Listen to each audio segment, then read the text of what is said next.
What's going on, everybody? I just want to apologize in advance if my voice sounds a little rough. Allergies are absolutely killing me right now, and it's, just going to get worse as the season progresses, but we shall battle through it together. So, for anyone who might not know this, I am a massive, and I mean massive, Diablo fan.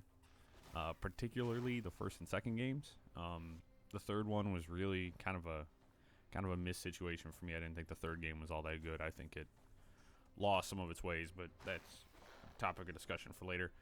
But with the recent announcement, of course, of Diablo 2 Resurrected, I have been over the moon. And sad to say, we have to wait until the end of the year, but that's left me with a desire, and that's a desire to play a Diablo-style game.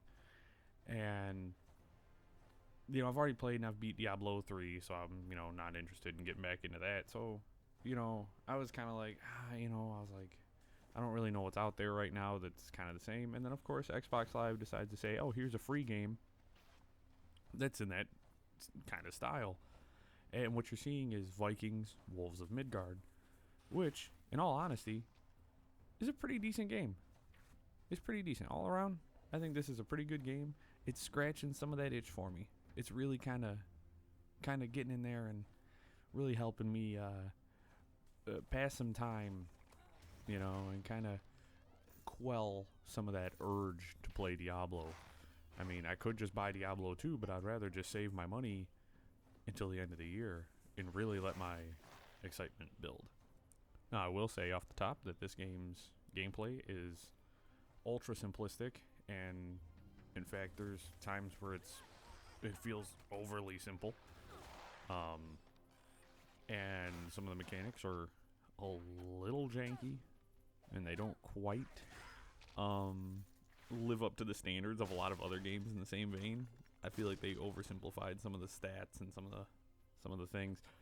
It's a little strange when you have a weapon that can do 600 DPS and you're only doing 150 damage to enemies that don't have physical resistance, so that's a little weird. But all in all, it's a pretty decent game, and it actually sticks really well to Norse mythology, which is really cool. I've been enjoying the story. There is some characters that they sound more British and Irish than they do Scandinavian or Norwegian or like any of those northern countries. They don't really have the proper accents, which is really strange. But it's a fun game. I've been enjoying it. There's some, as I said, there's some kind of weirdness to it. I don't like, you get 3 missions per map, and some of them are kind of annoying because it's like, oh, smash 10 of these flags. Well, sometimes I don't care to look for them because they're kind of a pain in the ass to find because they blend in with the background so well. And you kind of go, oh, well, I skip past it. And then, of course, there's like the hazard system where like there's certain hazards in the environment that can build up, and that gets kind of frustrating. But all in all, though, it's a pretty good game. And I'm really kind of like foaming at the mouth. I mean, I've been watching, like, IGN did a couple of live streams, like alpha live streams for Diablo 2 Resurrected, and it looks really good. Unfortunately, they didn't show the Necromancer, who's my boy. That's my go-to character for Diablo 2. I'm hoping they I get to see that eventually, because I would just like crap my pants over that. And so this is doing a lot of good for me right now.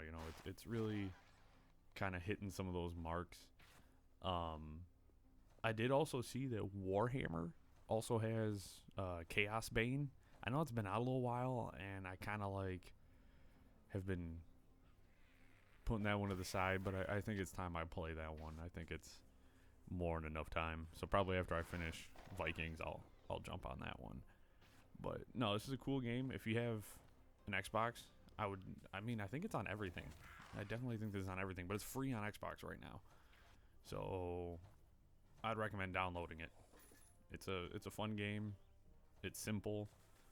It's just kind of a good time. I've been playing it as kind of a chill game. You know, I can pop a headphone in, listen to some music while I'm playing.